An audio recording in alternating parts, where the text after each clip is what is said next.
대한민국은 지금 스마트폰에 빠졌다. 스마트폰이 없는 삶이란? 못 살죠.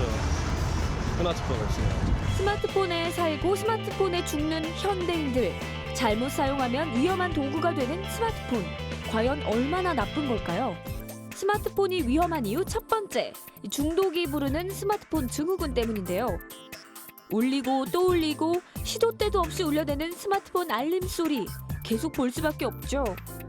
하지만 오랜 시간 스마트폰을 이용하면 좌우 뇌 균형이 깨지는 것은 물론 심할 경우 발달 장애와 주의력 결핍 과잉 행동 장애인 ADHD 증상, 틱 장애 등을 일으키는 스마트폰 증후군을 겪게 됩니다. 스마트폰 증후군은 특히 두 뇌가 다 발달하지 않은 유아와 청소년들이 주의해야 할 점인데요.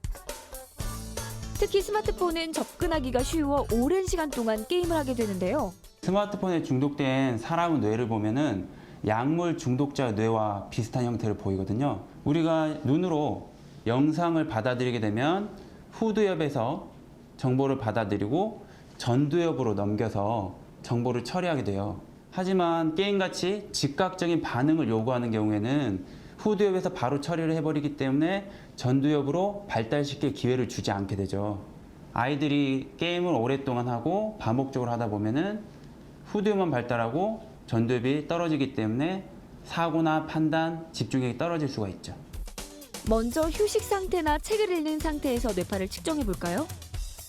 파란색의 뇌파가 처음부터 끝까지 넓게 분포되어 있음을 볼 수 있는데요. 이것이 바로 안정된 상태. 신경망의 활성화로 집중력과 자기조절이 가능한 상태입니다.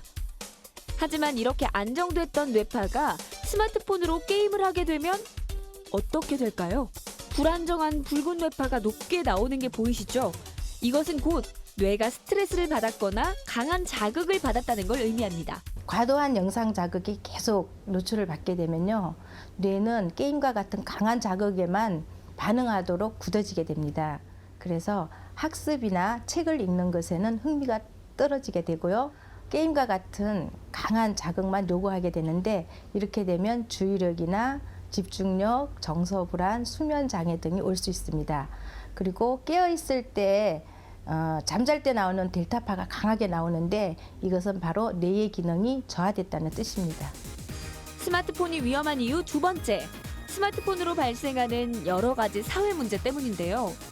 먼저 운전 중 사용하는 스마트폰. 교통사고를 일으키는 위험한 도구입니다. 바로 운전 중 스마트폰 등으로 보는 영상물 때문인데요.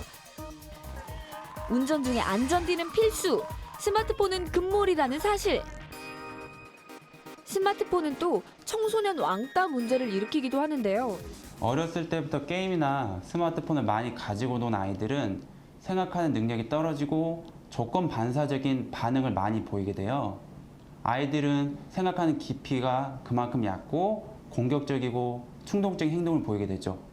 이런 아이들은 공감하는 능력이 다른 아이들에 비해서 극히 부족하게 되는데 상대방은 분위기나 감정을 그만큼 파악하지 못하게 돼요.